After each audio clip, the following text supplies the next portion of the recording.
what I will say this one thing that's kind of negative, and then I'll talk about what happened that was positive. We had in this match we had 24 giveaway points, and they scored actually 25 because we were in the net one time. So 25 giveaway points, and they scored 50 total points. And so I wasn't pleased. I thought we needed to clean up some things. But, you know, that being said, we still hit 311. I mean, we were almost at 50% kill. So I thought that we executed from an offensive standpoint really, really well.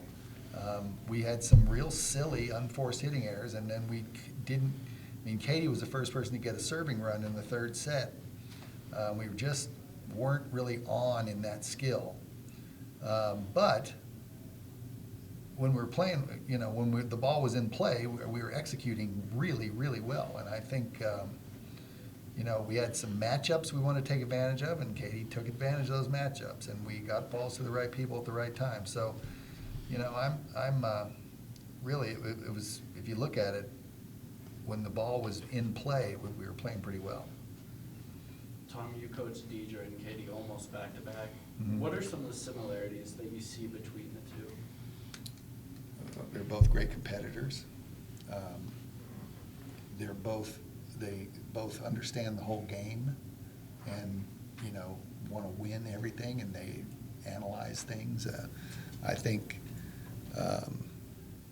you know, I'm better at talking about the differences, and that Katie's a really big time physically, and Deidre was a good athlete, but Katie really is a great blocker and a player that she plays at the tape of the net better than anybody I've ever seen. And so that's one of the big differences. And she wins every joust she's in. She's always dominant physical force at the net. And, you know, Deidre was really good, and she was an instinctive, gutsy player and a good athlete. But I think Katie is a more dynamic athlete. Katie, looking back on the last 3+ years, what has been the biggest key to get to the point where you set the all-time record? I mean, Yeah, I think just continually like working hard, whether that's in the off season or every day in practice, working hard and pushing my teammates, and they push me to do the same as well. to be able to kind of enjoy that standing ovation first when you set the record, and then when you got pulled out in the third set, I mean, what did that mean to you? It was amazing, and the first thing I said to Tom was, is this allowed? Like, can we stop the game like this? But it was just very overwhelming, and I just have a lot of gratitude to be here and just to be in Moby when that happened. It was really a cool experience. Coach, you've had a couple players add their names to the record books this year. Kirsty, get on it too, and now Katie tonight. What's that like for you as a coach, to see players accomplish stuff like this? Well, it's always great to see it. You don't want to say records are the most important thing. I mean, teamwork and winning and excellence is the most important thing. But what it shows you is that and I'll talk about Katie first. She is not only consistent and talented and good and a great court general, but she's also, think about how durable this young lady is. She never misses matches. And that's pretty rare, and I think that's one of the reasons that she has contributed what she has to the RAM program is her durability and her ability to just persevere through everything. And then, Brianna is still setting records, and she's going to continue, and she's got another year with us, and she is going to, in the long run, we'll probably have a game stoppage for her one of these days, you think? She is, so these are great players. And you have this core of players, the 5 seniors. 4 of them, I think, have really started in some form for 4 years. So it's an amazing time for us right now. And I hope that the fans that are here, I know they do, they appreciate it. They understand how good this nucleus, this era is. Bree, of all the hitters that have kind of run through CSU, you probably benefited the most from Katie. What's kind of risen your guys' comfort level together? And I mean, what has it meant to be able to play with her these last 3+ years? I mean, honestly, it means a lot because she is such a great player, and I knew this coming when I recruited here. So I think it's just been a great 4 years with her. You know, we do have great chemistry. We always say it all the time, and so I think it really translates on the court. And so I'm just really happy to be a part of something great like this. Katie, your name is now going to be in CSU's history forever. Has that set in? How do you feel? No, not until you said that. That's pretty cool. Yeah, I mean, I never thought that, 4 years ago coming here that I'd be breaking records, but it's really cool and awesome to be a part of that experience. And did you ever think this team is really special? Coming in as a freshman, did you see you and your 4 other seniors leading a team like this? Not in this way. It really is amazing to be out there with them. But when freshman year I looked around and I was surrounded by other freshmen, I knew senior year was going to be a pretty great year.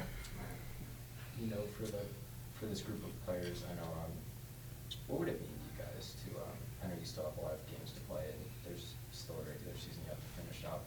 What would it mean to have the tournament here in your guys' last year? Because I know it's been a while since the tournament has been in Fort Collins. Yeah, it would be tremendous. And a lot of it's out of our hands. We're going to, well, not all, we got to continue to win, but it would be an amazing thing for these players. It would be an amazing thing for our fans, our community. This is, I think there are very few communities in the country that are into volleyball like Fort Collins is, and they deserve it. They deserve an NCAA pod here. Last time we did it, we were besides Nebraska, we were the best first-round pod in the United States. So, and we would do that again. So, I certainly hope it happens. But it's 8 people in a room who haven't even been in Moby Arena before. So, we'll see.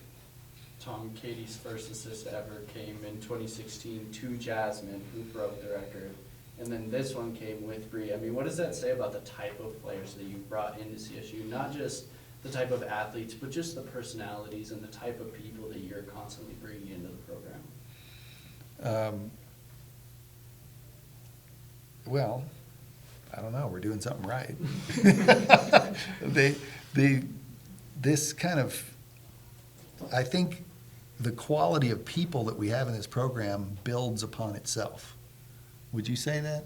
Like the people who come in here, if they're not nice people or quality people, they're not attracted to our program. I don't think we have a bunch of uppity kids in this program with their nose in the air who think they're really cool and that's how they recruit. I think we have down-to-earth, strong students, strong kids who attract other kids like that. And so hopefully we will continue to build upon this. I think, you saw on the Jumbotron, we had signed great players in this program for the future. We'll have another big group that sort of moves through. So hopefully we can keep doing this. You guys got Boise State in your next game. Let's say they give you a little bit of a run in the last game you played. 3-2, something you guys haven't faced too much this season. What do you guys think you need to clean up before you face them this weekend? Well, we have to play cleaner in terms of, in the service game and in just keeping errors down. If we do that, we're going to play great against them because I think we're defensively pretty good, and Boise is a team that we can defend and keep the ball in play. And if we get good swings and keep it in, we're going to win.